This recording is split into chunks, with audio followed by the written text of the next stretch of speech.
Goeiedag, liewe luisteraars. Vanmôre wil ek met u oor iets praat wat ek dink baie min oor gepraat word of min op gefokus word. Ons fokus so baie op ons eie menslike emosies. En ons sê baie keer die mens is 'n emosionele wese. Maar dan kom die vraag baie keer ook in 'n mens se gedagtes op, maar waar kry ons dan hierdie emosionele eienskappe, die emosies wat ons het? Waar kom dit vandaan? Is God ook emosioneel? Het God ook emosies? En dit is sekere vrae wat mense soms vra. Ek wil dit graag vanmôre uit die woord van die Here beantwoord. Ons praat vanmôre daaroor.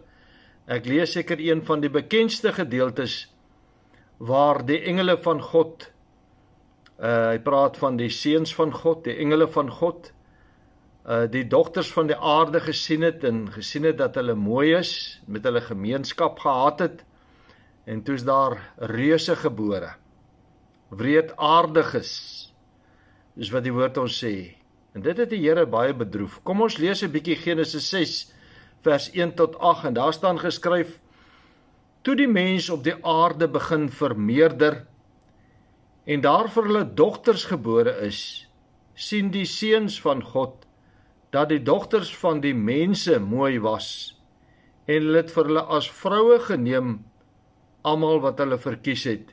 Toe sê die Here, my gees sal nie vir ewig in die mens heers nie, omdat hy ook vlees is, maar sy dae sal wees 120 jaar.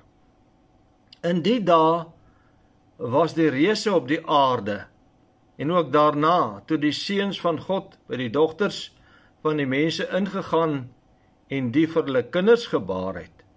Dit is die geweldiges uit die ou tyd, die manne van naam.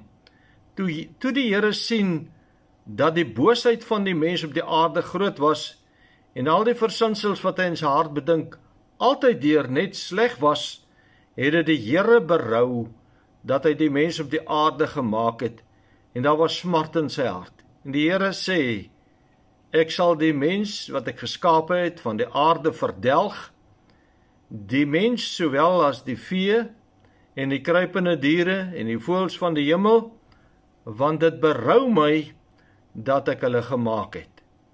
Maar Noag het genade gevind in die oë van die Here.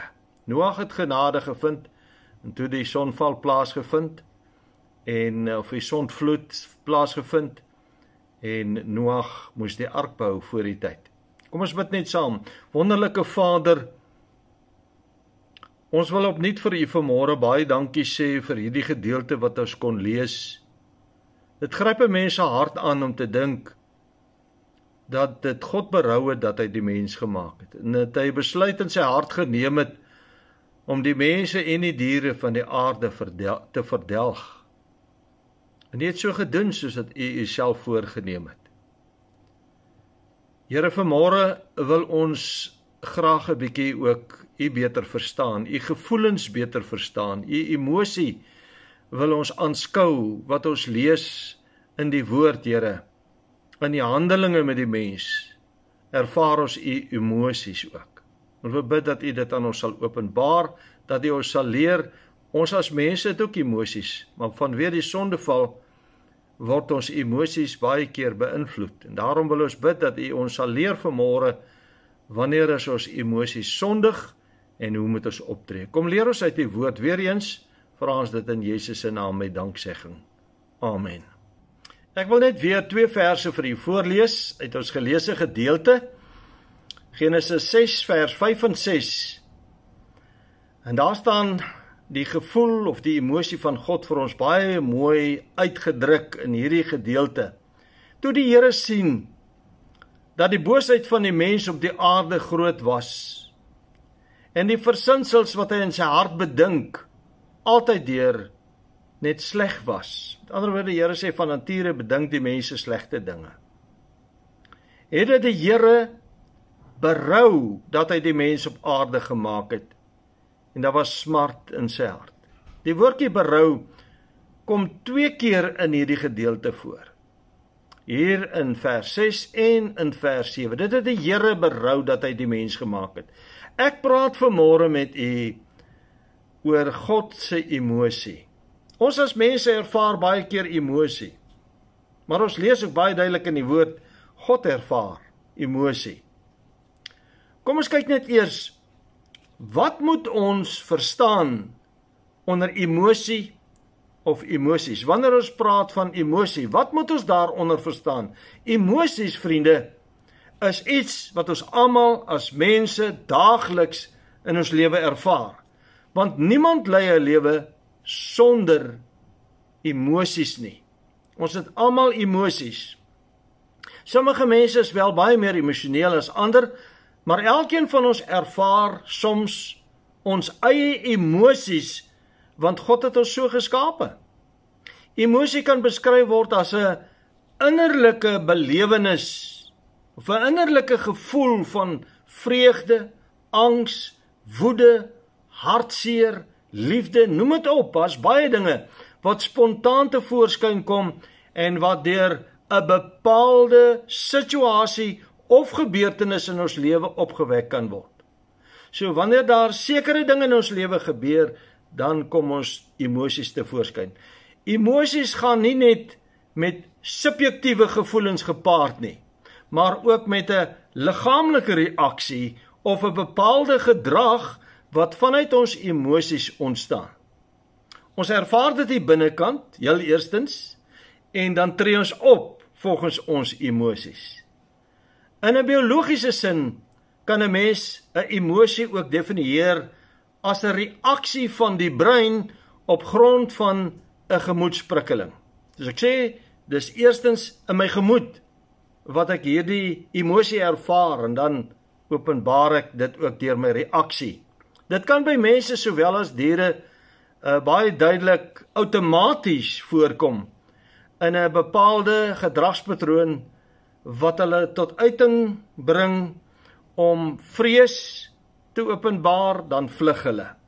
Of wanneer hulle toenadering soek, daar is 'n gevoel van liefde en hulle soek toenadering. Ons sien dit by diere, ons sien dit by katte en honde baie keer. As hulle vrees, vlug hulle, en as hulle liefde soek, dan soek hulle toenadering. Ons mense is ook so. Emosie is enige bewuste ervaring wat deur 'n intensiewe breinaktiwiteit en 'n bepaalde graad van genot of misnoë gekenmerk word. Baie keer dan is ons vol vreugde, ons is vol blydskap, of ons is hartseer en ons is bekommerd en ons is vol angs en vrees en onsekerheid. Nou vriende, die wetenskaplike benadering beweer emosies word dikwels deur iemand se bui, deur sy gemoedstoestand, sy temperament, sy persoonlikheid, sy gesindheid en sy motivering bepaal, waarmee ek natuurlik saamstem. Ek sê, al hierdie dinge het definitief 'n invloed op ons emosie. My persoonlikheid speel 'n rol, my gesindheid speel 'n rol, my temperament speel 'n rol, al hierdie dinge speel 'n rol. Emosie kan wel verskeie gevolge hê, soos vinnige hartklopings. Wanneer ons emosie ervaar, dan klop ons hart vinnig, ons het 'n vlak asemhaling, daar selfs sweet wanneer ons angstig is, wat deur mense se senuistelsel opgewek word natuurlik. Dan is ekstrovert mense meer sosiaal en hulle druk hulle emosies makliker uit en beter uit, terwyl introvert mense hulle emosies wegsteek en onderdruk. Ons sien baie duidelik die verskil in die praktyk, dat mense wat ekstroverties is, sê maklik hoe hulle voel, hulle wys maklik hoe hulle voel. Introvert mense wys dit nie en sê dit ook nie maklik nie. Emosies is dikwels die dryfkrag agter die motivering of iets of iemand se optrede positief of negatief was. So baie keer dan kyk ons na mense se optrede en dan sê ons dit was positief, dit was negatief. Maar dis nou genoeg gesê oor die betekenis van emosies. As ons sou vra, waar kom ons emosies vandaan? Ons as mense, ons is emosionele wesens, waar kom ons emosies vandaan? Dan kan ons sekerlik sê, ons as mense is na die beeld en die gelykenis van God geskape. As ons emosiebelaide wesens is, dan moet God immers ook sy eie unieke emosies in sy handelinge met die mens openbaar. Kan nie anders wees nie. Dis verseker so, want ons lees talle plekke in die Bybel van God se emosies of sy goddelike reaksie in sy handelinge met die mens. Ek wil vir jou 'n interessante vers lees in Psalm 2 vers 4. Staan daar vir ons iets interessant geskryf. Daar staan, hy wat in die hemel woon, is nou God, lag. Die Here spot met hulle. Hy spot met die sondaar mense. Wat anders is dit as emosie? As die Here lag, as die Here spot met sondaars, omdat hulle nie besef hoe verlore hulle is nie. God het dus sy eie emosies en sy eie unieke karakter wat vir ons uitgedruk word in sy handelinge met die mens. Wanneer ons kyk na hoe God met die mens gehandel het in die Ou Testament, veral dan sien ons baie duidelik, God se emosies kom na vore. Die enigste verskil is net dat God se emosies vanuit sy goddelike wese, sonder enige verkeerde motief, in volkome heiligheid geskied. Terwyl ons menslike emosies beïnvloed word deur 'n sondige natuur. Ons word gebore met 'n sondige natuur as gevolg van die sondeval, en daarom word ons emosies baie keer beïnvloed deur 'n sondige natuur. God is in sy wese heilig en volmaak, en daarom is sy emosies nie beïnvloed deur 'n sondige natuur nie. Ek wil graag 'n paar sulke emosies van God self met u hanteer, om ons sodoende te help om ook God se wese en God se karakter en God se hart beter te kan verstaan.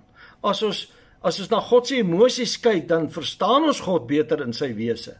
En dit kan ons ook help om ons eie emosies beter te verstaan en om geheilig te word in sekere van ons sondige emosionele handelinge. Baie belangrik dat ons moet erken, ons tree baie keer verkeerd, emosioneel verkeerd op, wanneer daar iets in ons lewe gebeur, en ons moet geheilig en gereinig word ook in ons emosies.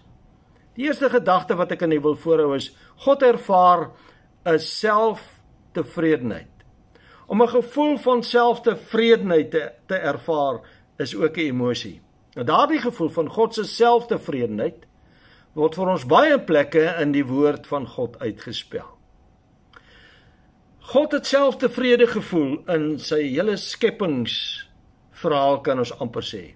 Ons kan dus sê, God voel oor sekere dinge in homself tevrede en gelukkig. Hy voel dus bevredig in homself, kan ons sê, wanneer hy na sy skepingswerk kyk. God het teruggestaan nadat hy alles gemaak het, en kyk hy na sy skepping en dan sê hy, dit was goed. So hy voel tevrede in homself. God het 'n gevoel van tevredenheid in homself gehad. En dis emosie.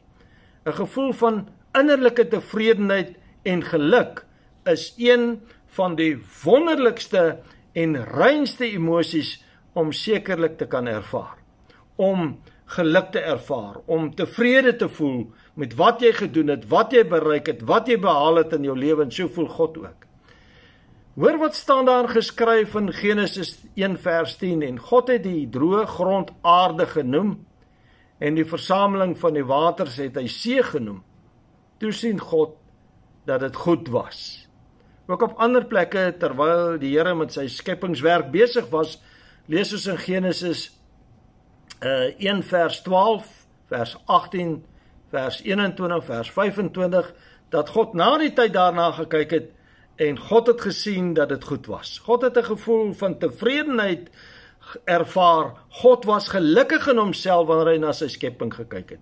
Genesis 1 vers 31 sê, toe sien God alles wat hy gemaak het, en dit was baie goed. En dit was aand en dit was môre die 6de dag. Luister nou mooi wat skryf die psalmdigter in Psalm 104 vers 24. Hy sê, hoe talryk is u werke, o Here. U het hulle almal met wysheid gemaak, die aarde is vol van u skepsele. Here het dit met wysheid gemaak. Here het sy skepping met absolute volmaakte wysheid en kennis gemaak, en hy het 'n vrede gevoel daaroor. Nou sê in Psalm 104 vers 31, laat die heerlikheid van die Here vir ewig wees, laat die Here bly wees oor sy werke. Die Here was bly oor sy werke, die Here was gelukkig oor wat hy gemaak het. Hy was dankbaar in homself oor wat hy kon bereik toe hy die skepping gemaak het. Volmaakte skepping deur God gemaak. Nou vriende, vreugde en innerlike geluk is seker van die wonderlikste emosionele ervarings wat enige mens kan hê. En dis iets wat ons as kinders van die Here ook in ons verhouding met hom moet ervaar. Ons moet gelukkig en tevrede voel in ons verhouding met die Here. Hoor wat het Jesus vir sy volgelinge gesê in Matteus 5 vers 12. Hy sê, verbly en verheug julle ook, omdat julle loon groot is in die hemele. Hy praat hier van in vervolgingssituasie. Verheug julle, verbly julle, omdat julle loon groot sal wees in die hemel. Daar wag vir ons 'n loon. En dan natuurlik daardie baie bekende vers, Filippense 4 vers 4, wat sê, verbly julle altyd in die Here, ek herhaal, verbly julle in die Here. Dis 'n vreugde, dis 'n tevredenheid wat 'n mens ervaar, om jou in die Here te kan verheug. En my vraag is dan aan u, kan u regtig sê, u verbly en u verheug u elke dag in die Here? Kan u regtig sê, u vind vrede en vreugde en blydskap in die verhouding met die Here?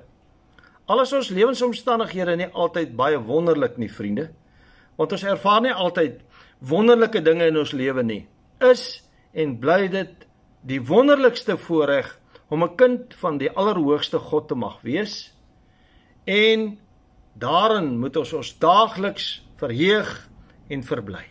Ons moet daagliks vreugde ervaar in die Here. Dit moet lekker wees om 'n kind van die Here te wees. Dit moet nie vir jou 'n las wees nie. Jy moet jou verbly in die Here.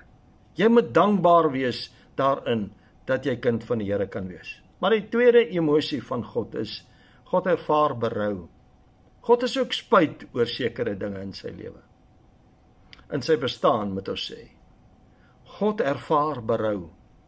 Dis seker een van die skokkendste stellings wat God self in die Bybel gemaak het. Hierdie stelling waar God gesê het, hy het berou. Ons het dit vanoggend gelees in ons geleesde gedeelte, ek lees dit weer vir u, in Genesis 6 vers 5 en 6, toe die Here sien, dat die boosheid van die mens op die aarde groot was, en al die versinsels wat hy in sy hart bedink, altyd deur net sleg was, het dit die Here berou, dit het hom berou, dat hy die mens op die aarde gemaak het, en daar was smart in sy hart. Ook vers 7 sê, dit het God berou, dat hy die mens gemaak het. Dis verskriklik om te dink, dat God ervaar hierdie innerlike emosie van berou, dat hy die mens gemaak het. Oor hy skepsele gemaak het, na sy beeld en na sy gelykenis. Want hulle sonde bring smart in God se hart. Die sondes van die mens, dit wat hy altyd deur bedink, dit wat hy gedoen het smart in die hart van God gebring. Smart is daar die gevoel van 'n erge pyn en 'n diepe droefheid in iemand se hart. En daar was 'n erge pyn in God se hart, daar was droefheid in God se hart. Ek dink God het trane gestort oor die mens se teleurstelling, hoe hulle in hulle sonde volhard het. God se eie skepsele, wat hy gemaak het hom verskriklik teleurgestel, dat ons in Genesis 6 vers 3 lees, toe sê die Here, my gees sal nie vir ewig in die mens heers nie, omdat hy ook vlees is, maar sy dae sal wees 120 jaar. Nou moet jy onthou, tot op daardie stadium het die mense 800 en 900 jaar oud geword, 700 jaar, 600 jaar oud geword. Nou sê die Here, nee, hulle gaan nie meer so lank leef, hulle gaan net 120 jaar leef. Later het die Here besluit, net 70 jaar. En as hulle baie sterk is, miskien 80 jaar. Vriende, wat leer ons hier uit? God kan ook bedroef word. En God kan erg teleurgesteld raak. God ervaar teleurstelling. Dis die gevolge van God se reaksie, waarvan ons lees in Jesaja 63 vers 10. Daar staan geskryf, maar hulle was wederstrewig en het sy Heilige Gees bedroef. Daarom het hy vir hulle in 'n vyand verander. Hy self het teen hulle gestry. Dis hoe die Here oor sy eie volk voel. Hulle het die Gees van God bedroef en die Here sê hy het hulle in sy vyand verander. Ek wonder baie maal by myself, hoe voel God vandag as hy na hierdie wêreld kyk, as hy na sy skepping kyk, as hy na die mense kyk, in hulle sonde en hulle handelinge? Hoe voel God vandag? Voel hy dieselfde? Voel hy dalk erger as wat hy gevoel het in die verhaal van Genesis 6? Hoe voel God regtig wanneer hy na jou en na my kyk? Hoe voel hy oor ons lewens vanmôre? Wanneer God na jou en my lewe kyk, hoe voel hy oor ons lewe? En daarom waarsku hy sy ware volgelinge, elkeen wat hom waarlik liefhet en elkeen wat hom waarlik dien. Hy waarsku ons in Efesiërs 4 vers 30. Hy sê, bedroef nie die Heilige Gees van God nie, deur wie julle verseël is tot die dag van verlossing. Moenie die Heilige Gees van God bedroef nie. Sonde bedroef God. En dan kom hy in 1 Tessalonisense 5 vers 19, hy sê, blus die Gees nie uit nie. Met ander woorde, maak seker dat daar nie soveel sondes en onberoulike sondes en 'n onberoulike hart is, dat die Gees van die Here uitgeblus word, dat jy nie meer die Gees se teenwoordigheid in jou lewe ervaar nie, dat God se Gees nie meer werk in jou lewe nie. Hoe lyk die lewe werklik vanmôre, my vriende, in God se oë? As God na ons kyk, hoe lyk jou en my lewe regtig? Maar daarom sien ons, God haat ook.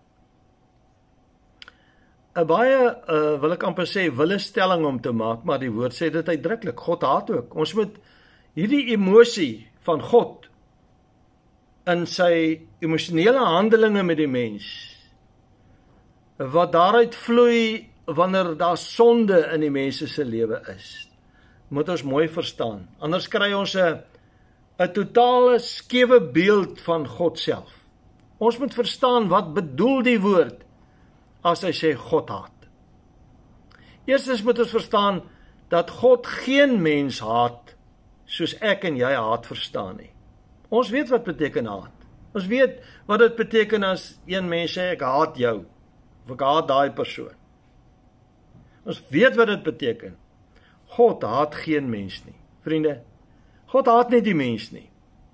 Al verwerp die mens God, hy haat hom nie. Want dit is sy skepsel. God het elkeen lief. Johannes 3 vers 16 en 17 verklaar dit aan ons. Daar staan, want so lief het God die wêreld gehad. Ons ken dit goed, maar kom ek lees dit vir julle, dat hy sy enige gebore seun gegee het, sodat elkeen wat in hom glo nie verlore mag gaan nie, maar die ewige lewe kan hê. En nou sê vers 17, want God het sy seun in die wêreld gestuur, nie om die wêreld te veroordeel nie, maar dat die wêreld deur hom gered kan word. God het nie sy seun hiernatoe gestuur om hulle hel toe te stuur nie, maar om hulle te red, om hulle saligmaker te wees. Die weg na God toe, die weg na hulle saligheid toe, deur Jesus Christus.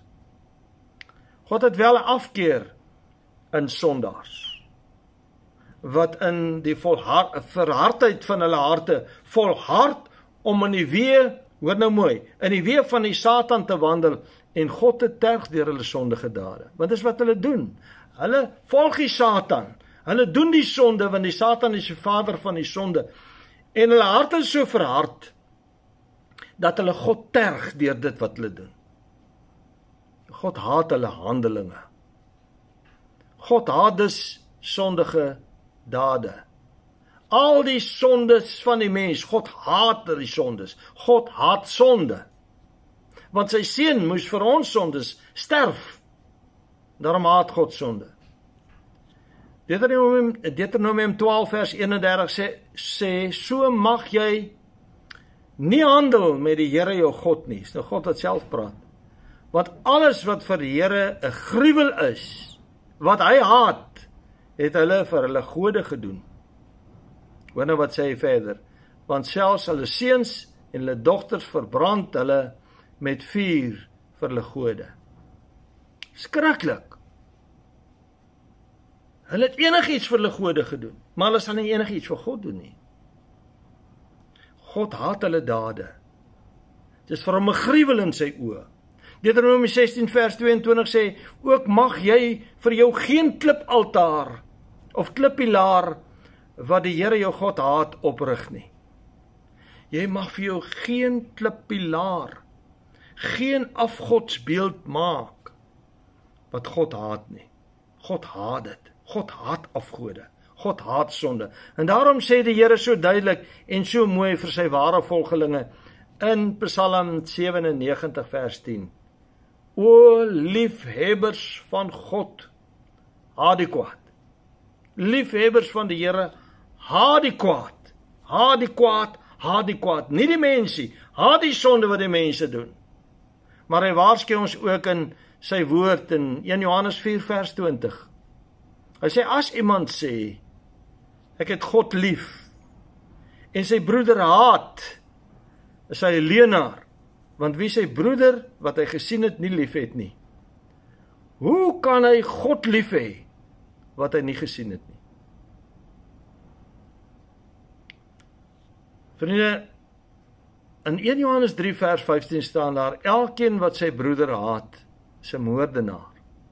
Dit is verskriklike woorde. Elkeen wat sy broeder haat, is 'n moordenaar. En daarom sê ons volgende, God het lief. God is liefde. Is 'n emosie, God het lief. Is 'n emosie, as God sê, ek haat julle dade, is 'n emosie. Maar God kom sê ook in sy woord vir ons, hy het ons lief. Die liefde is seker een van daardie emosies, wat ons die beste ken en die beste verstaan, en wat vir ons seker ook baie belangrik is. God is die gewer. God is die bron van liefde, kan ons sê. 1 Johannes 4 vers 7 sê, geliefdes, laat ons mekaar lief hê, want die liefde is uit God. Sien nie, God is die gewer van liefde, God is die bron van liefde, en elkeen wat lief het, is uit God gebore en ken God. Ons kan ware liefde alleen verstaan, as ons deur God nuut gemaak is, wedergeboorte ervaar. Dit is presies wat hy hier sê. Hy sê, en elkeen wat lief het, is uit God gebore en ken God. Ons ken God, want God is die gewer van liefde. En omdat ons uit hom gebore is, gee ons ook liefde, leef ons ook liefde. Ook 1 Johannes 4 vers 8 sluit daarby aan, hy sê, hy wat nie lief het nie, het God nie geken nie. Want God is liefde. Hoe kan jy God ken, as jy nie regtig ware liefde het nie? Vir ander mense het nie, want dis waaroor dit gaan. 1 Johannes 4 vers 9 sê, hierin is die liefde van God tot ons geopenbaar, dat God sy enige gebore seun in die wêreld gestuur het, sodat ons deur hom kan lewe. Wat 'n wonderlike gedagte. Deur hom kan lewe. Dis die liefde van God. Die liefde van God is geopenbaar in sy seun Jesus Christus, wat vir ons aan 'n kruishout gesterf het. Dis liefde. 1 Johannes 4 vers 10 sê, weer eens, hierin is die liefde, nie dat ons God lief gehad het nie, maar dat hy ons lief gehad het, en sy seun gestuur het, as 'n versoening vir ons sondes. Ons het God nie lief gehad nie, maar hy het sy liefde aan ons openbaar, deur Jesus vir ons, na hierdie wêreld te stuur, en om die offerlam vir ons sondes te maak. Romeine 5 vers 5 sê, en die hoop beskaam nie, omdat die liefde van God in ons harte uitgestort is, deur die Heilige Gees, wat aan ons gegee is. Sien nou, daar kom die verskil. Oomblik, toe God sy Gees in my hart uitgestort het, toe verstaan ek daai liefde, wat God aan my bewys het, deur sy seun vir my te stuur, wat vir my in die kruis het moes sterf. Dis God se liefde, dis 'n vaderliefde, God wat my lief gehad het, voor ek 'n mens was, God wat my en jou lief het, met 'n goddelike liefde, 'n liefde ver bo ons begrip en ons gedagtes. Nou vriende, hoor hierdie belofte van God aan sy kinders in Romeine 8 vers 39, een van die kosbaarste beloftes waar hy sê, geen hoogte of diepte of enige ander skepsel sal ons kan skei van die liefde van God wat daar in Christus Jesus ons Here is nie. Niks kan ons skei van God se liefde nie. Al gaan ons deur louter hel op aarde. Die grootste stryd, die grootste smarte in hierdie lewe. Niks kan ons skei van God se liefde nie, wat daar vir ons is in Christus Jesus ons Here nie. Die liefde van God dring ons ook om aan hom gehoorsaam te bly. Dit is so belangrik dat ons sal verstaan, ek is aan God getrou, ek dien hom, ek bly gehoorsaam. Hoekom? Omdat sy liefde my dring. Sy liefde dring my om aan hom liefde terug te gee, deur gehoorsaam te wees. In 1 Johannes 5 vers 3 staan daar, want dit is die liefde tot God, dat ons sy gebooie bewaar, en sy gebooie is nie swaar nie. Dit is nie swaar nie. Ons dink is swaar. Mense maak dit swaar. God se gebooie is nie swaar nie. Ons moet hom net lief hê, ons moet hom gehoorsaam en hom dien. Maar laastens sien ons, God word toornig. Ons kan sê God word kwaad. Ons kan sê God word soms woedend. Dis wat toorn beteken. Maar dan moet ons onsself die vraag afvra, wat wek die toorn? Wat wek die woede van God op? Wat maak God kwaad vir die mens? Sonde, rebellie, vyandskap teen hom, ongehoorsaamheid. Ons weet wat God van ons verwag as sy kinders is. Ongehoorsaamheid wek die toorn van God op. Onthou altyd, God se toorn is 'n heilige toorn, iets waarin ons selde voldoen. Om 'n heilige toorn te hê. Heilige toorn beteken, daar mag nie sonde daarin geopenbaar word nie. Romeine 1 vers 18 sê, want die toorn van God word van die hemel af geopenbaar oor al die goddeloosheid en ongeregtigheid van die mense, wat in ongeregtigheid die waarheid onderdruk. God se toorn is vanuit die hemel. Hy kyk na die sondige mense, hy sien, hulle is in rebellie teen hom, hulle oefen ongeregtigheid uit, ongehoorsaamheid, hulle leef soos hulle wil, en daarom openbaar hy sy toorn uit die hemel aan die mens. Israel het natuurlik die Here verskeie kere te ver gedryf. Hulle het te ver kanse met God gevat. En ons lees dit in Numeri 11 vers 1, daar staan, en die volk het hulle voor die ore van die Here beklaag dat dit sleg gaan. En toe die Here dit hoor, het sy toorn ontvlam, is terwyl hulle daar in die woestyn was, het sy toorn ontvlam, en die vuur van die Here het onder hulle gebrand, en het gewoed aan die kant van die laar. Here het 'n heilige vuur aangesteek, om hulle te straf. Nou sê vers 2, toe het die volk van Moses geroep, na Moses geroep, en Moses het tot die Here gebid, en die vuur het doodgegaan. Sien nie, God het sy vuur oor hulle gestuur, uit die hemel. Daar's net een manier, vriende, en dit moet ons mooi verstaan, daar's net een manier hoe enige mens die toorn van God oor sy lewe kan afwend. As jy ervaar, dit gaan sleg met jou, as dit vir jou voel, God straf jou, dit gaan sleg met jou, gaan swaar met jou, jy sukkel, jy het stryd, jy het seer, jy het pyn, God straf jou dalk, jy ervaar dit in jou eie gemoed. Daar's net een manier hoe ons die toorn van God kan afwend. Psalm 7 vers 13 sê, as hy hom nie bekeer nie, maak hy sy swaard skerp, hy span sy boog en mik daarmee. Die Here sê, ons moet ons bekeer van ons verkeerde dade, ons moet ons bekeer van ons sonde, ons moet ons bekeer van ons verkeerde weë tot God deur Christus Jesus. Johannes 3 vers 36 sê, hy wat in die Seun glo, het die ewige lewe. Jy moet met jou hele hart en met jou hele siel en met jou ganse verstand in die Seun glo. Jy moet hom deur die geloof aanneem. Maar hy wat die Seun ongehoorsaam is, sal die lewe nie sien nie, maar die toorn van God bly op hom. Hoor nou mooi, want die toorn van God bly op hom. Daardie toorn verwys na die ewige swaalbrandhel. Wanneer mense nie gehoor gee aan God se roepstem en hulle bekeer nie, bly die toorn van God op hulle, en dit is die ewige swaalbrandhel waarna hy verwys. Maar vriende, soms ervaar selfs ons as kinders van God, ervaar ons die toorn van die Here in ons lewe. Ons ervaar dit gaan met ons sleg, daar's stryd, dinge loop skeef, ons ervaar die Here is nie naby nie, daar's sondes in ons lewe. Want kinders van die Here laat ook sonde in hulle lewe toe. Dan sê Hebreërs 12 vers 6, want die Here tugtig hom wat hy liefhet, en hy kastei elke seun wat hy aangeneem het. Hy het ons klaar aangeneem as sy kinders. Hy tugtig diegene wat hy liefhet.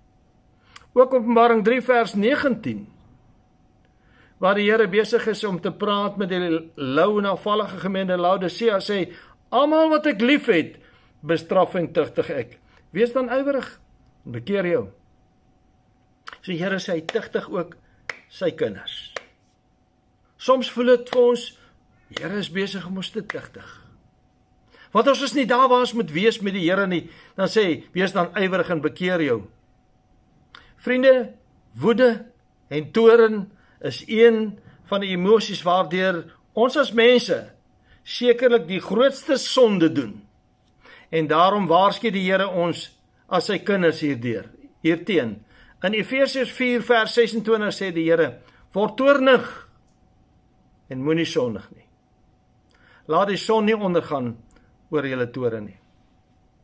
Vriende, toe ek gaan trou, toe sê my tweede oudste broer vir my, hy sê vir my, onthou hierdie ding, moet nooit kwaad gaan slaap nie.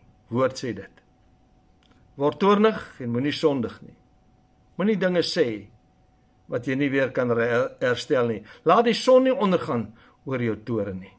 Maak reg voordat jy gaan slaap. Efesiërs 4 vers 31 sê, hoor nou mooi, 'n goddelike waarskuwing, hy sê alle bitterheid en woede en toorn en geskreeu en lastering, vloek, belediging moet van julle verwyder word saam met alle boosheid. Maar wees vriendelik en vol ontferming teenoor mekaar, vergeef mekaar, soos God ook in Christus julle vergeef het. Let mooi op ons lewe. Toorn, woede, op 'n verkeerde manier, kan baie groot skade veroorsaak, is sonde in God se oë. Maar ontferm julle oor mekaar, wees vriendelik, vergeef mekaar se sondes. Ons ervaar emosies, vriende, maar ons moet daarin geheilig word. In al ons emosies, in al ons verkeerde emosies. Wanneer ons liefde ook verkeerd is, wanneer ons gevoelens verkeerd is teenoor iemand anders, ons dra dalk wrokke, moet ons daarin geheilig word. Ons moet daarin verlos word. Ons moet in ons woorde en ons dade gereinig word, sê die woord van die Here. En ek dink dis onder andere waarna 1 Petrus 1 vers 14 tot 16 verwys. Kom ek lees dit vir jou, hy sê, soos gehoorsame kinders, skryf Petrus, soos gehoorsame kinders, moet julle nie julle lewe inrig volgens julle begeerlikhede wat tevore in julle onwetendheid bestaan het nie. Ou begeertes nie. Maar soos hy wat julle geroep het heilig is, moet julle ook in julle hele lewenswandel heilig word. Omdat daar geskryf is, wees heilig, want God is heilig. Julle moet in julle hele lewenswandel heilig word, omdat daar geskryf is, wees heilig, want God is heilig. Vriende, in ons hele lewenswandel, in al ons emosies, in ons woedebuie, in ons taal, in ons houding, in ons gesindheid, wat ons openbaar, wanneer ons emosies met ons weghardloop, moet ons geheilig word en moet ons gereinig word. Ons moet ook heilig wees, sodat God heilig is. En ons emosies is belangrik. dat ons onsself raak sien en sien hoe lyk ons. God se emosies is volmaak heilig, is rein. Ek en jy moet daarna streef. Mag God genade gee, vriende. Kom ons bid saam. Vader, baie dankie vir u woord. Dit was baie duidelik vanoggend. Was goed dat ons na die emosies van God kon kyk, en ook na ons eie emosies, daarteenoor, om te sien hoe ver ons tekort skiet. Help ons, heilig ons, reinig ons, was ons in die kosbare bloed van die lam, vergewe ons. En maak ons heilig, sodat ons ook kan heilig wees, soos God heilig is. In Jesus se naam, vra ons al hierdie dinge, met danksegging. Amen. My vriende, 'n baie geseënde dag vir u, wonderlike week. Sterkte. Totsiens.